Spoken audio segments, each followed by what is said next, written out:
So student loan payments officially restarting yesterday after a 3-year pause. The pause, of course, initiated by the COVID-19 pandemic and then continually extended in an effort to jumpstart the economy post-pandemic. 12 News reporter Jake Coulter joins us live in studio with what you need to know about this.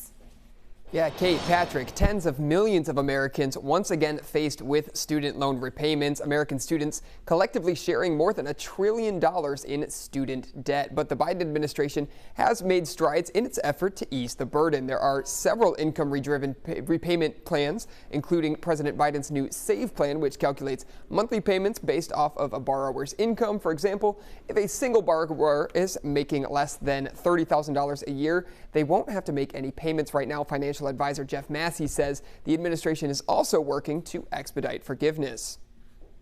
There was some forgiveness if you paid your loans for 20 years for undergraduate, or 25 years if you borrowed money for graduate schools, where they would start to forgive loans. They're going to cut that, or trying to cut that in half to a 10-year plan. Now, if you want to figure out how much your monthly payment would be under the new SAVE program, there's a link to a calculator on our website, WPRI.com. Live in studio, Jake Coulter, 12 News. Millions of Americans may be assessing their budgets now that student loan payments have officially restarted. Loan repayments have been on pause for 3 years. Jake Coulter live in studio right now with how this added expense could impact borrowers.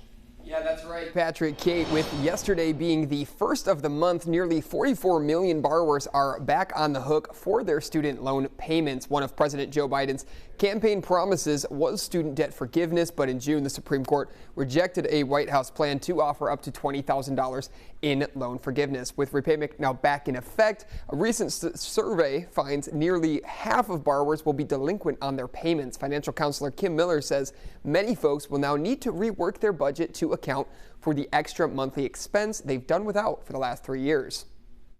They were using the money that was going to student loans. Now they were using it for food and transportation and cost and housing. And so now they have to squish that back into their budget. Loans, which was also paused 3 years ago, resumed last month. The good news is right now borrowers have a 12-month grace period where they can skip payments without their credit score taking a hit. But interest will still be charged. Live in studio, Jake Coulter, 12 News.